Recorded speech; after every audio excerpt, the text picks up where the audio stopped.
So, of course, I'm really, really excited because I see Hyperions, guys. You have no idea. I love Hyperion. Amazing battleship. Getting brought over by Test Alliance. We see three Hyperions: Oneros, Magus, Pontifex, Blackbird, Vengeance, Vengeance, Skybreaker. Now I have a question for you, Sutonia. What's the other team bringing? What can we look forward to? Yeah, so Turbofeed have bought a Vindicator Armageddon with two Absols, two Deacons, two Confessors, a Maulus, and a Skybreaker. So an armor control team with a Vindicator and an Armageddon and two Absols. So just pretty solid.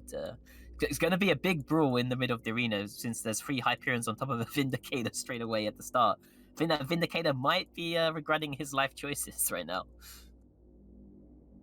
Absolutely. It's also worth mentioning the Armageddon newts can do some damage to Hyperions, but if they're cap injected, they're going to be able to run their guns. We're already seeing it start off by the Blackbird taking damage from the test team. Meanwhile, the Vindicator already taking some damage. The question is, armor tank, hull tank. It's looking like armor tank so far. Yeah, the Blackbird of Burtok already taking quite a bit of firepower there.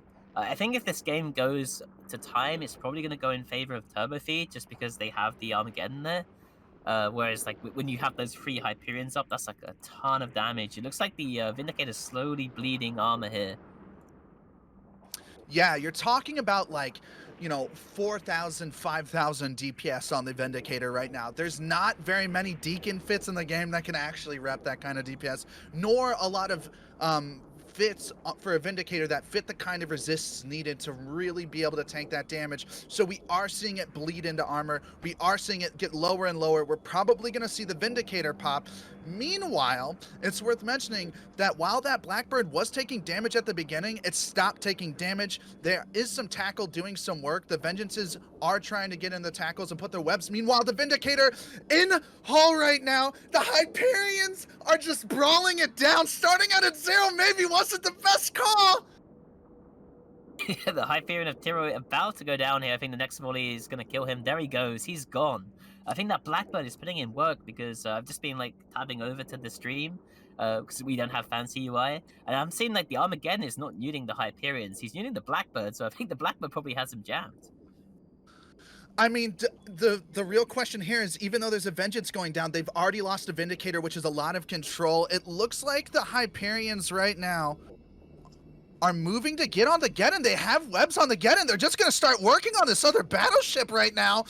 That Geddon needed to use its newt range and get out of range and actually be able to allow to use its newts longer in the match and stay away from these brawling Hyperions with drone damage, with guns. That's a lot of DPS on grid that you have to worry about. They have 5 mids that they can use for utility and props and all kinds of different control in these matches. And it's super important to remember that you stay out of their gun range. Meanwhile, Deacons are taking damage. A lot of small stuff sort of skirmishing around the edges of the fight. But we're seeing the Geddon get burned down slowly. What are you thinking so far about the placement of the Geddons, about where these Hyperions are? We're actually seeing, I believe, a Hyperion have a Deacon tackled. Yeah, I'm a bit confused. I would really like the Confessors to just go after the Blackbird personally, but it looks like they're like shooting support. I know one of them's tackled by a Vengeance, so he doesn't really have a choice. But I really think those Confessors need to go after that Blackbird. The Skybreaker does go down, but in the grand scheme of things, I don't think that's like a super important ship for the test team. No, I mean the Oneros, the Blackbird, the 3 mainline Hyperions are a huge core for these guys. Just now getting Dante Toronos, who I mentioned before, is a really good Logi pilot.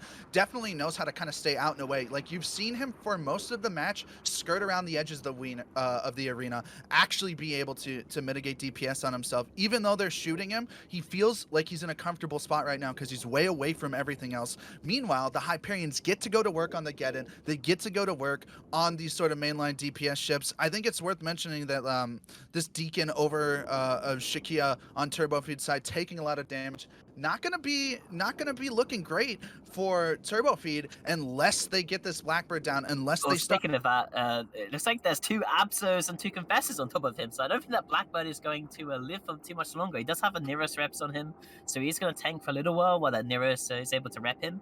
But the 2 Abs... Oh, the Deacon just went down.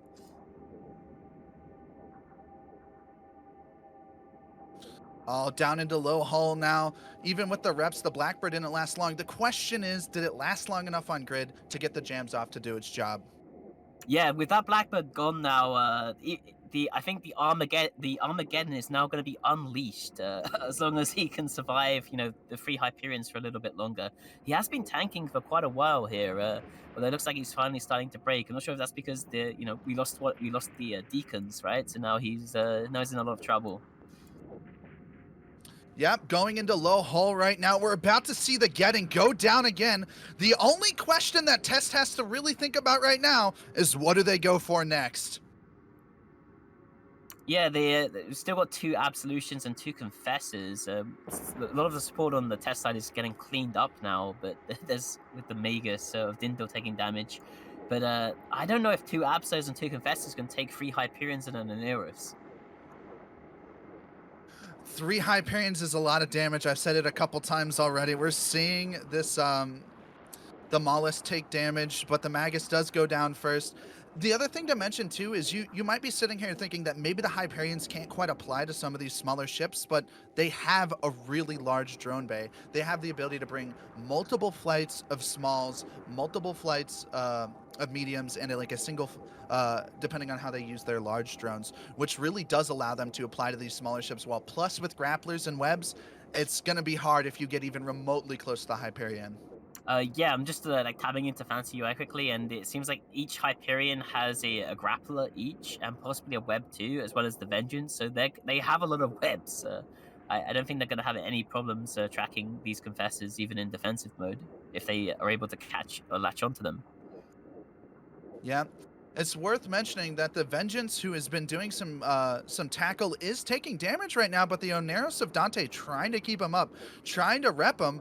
Is he going to actually live? I'm kind of curious to see. Will he live before Mark Resurrectus ends up going down in his absolution? Yeah, I think if they want to win this fight against the Hyperions, right, they really need to clear out this Vengeance, so that way they can kite off with Kanoko's Absolution and the two Confessors, because they can outrun Hyperions, but I don't know if they can outrun them and still kill enough Hyperions to win the timer. Or Mark Resurrection's Absolution going down now. It's looking really bad. They can outrun the Hyperions, but they can't outrun a 50 point disadvantage. Meanwhile, the Fessor taking a lot of damage. Only the Skybreaker, the Absolution, the other Fessor.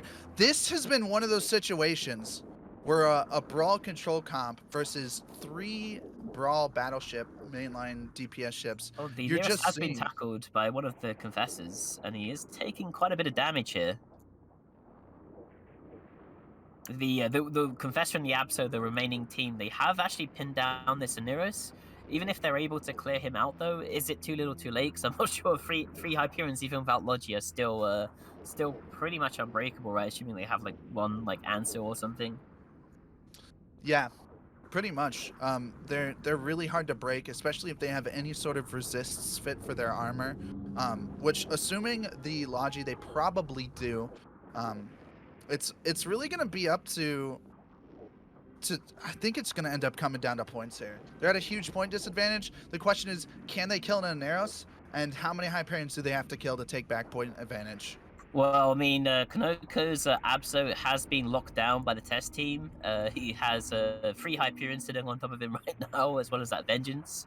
So he's not going anywhere, and he's going to be brought down, I think, pretty shortly. So, and it looks like Dante's Neros now has rep drones on him, and he's doing pretty fine. The Skybreaker is trying to clear out all of these heavy rep bots.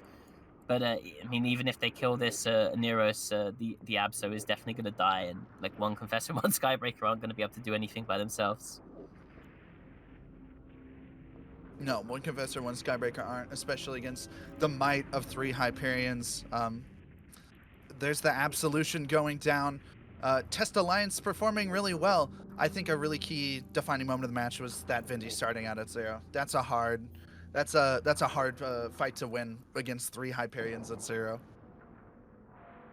Yeah, and the Blackbird seemed to do so much work in this match. At least from what I could see, it took so long for him to go down for some reason. I guess Test were just able to lock down the Confessors and stop them from being able to harass the Blackbird. because that Blackbird I think was so disruptive. Like it seemed like it locked down the Armageddon for such a long time because I didn't really see newts going on to anything other than the Blackbird for a while. Yeah. I mean, that's a credit to sort of the time and effort that they put in, not just to their comps, but the individual pilots on test team, to spend time in space, to learn how to screen, to learn how to actually keep these small things away from the more important ships in the group. But the question is Lester of the Weevils going to go for Casper 24's record, or okay, he's scrammed by Hyperion. I don't think he's gonna. He's not going anywhere.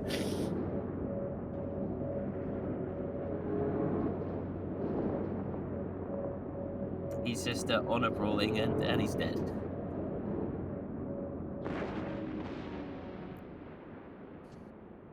And Admiral Try and test going on to the next rounds.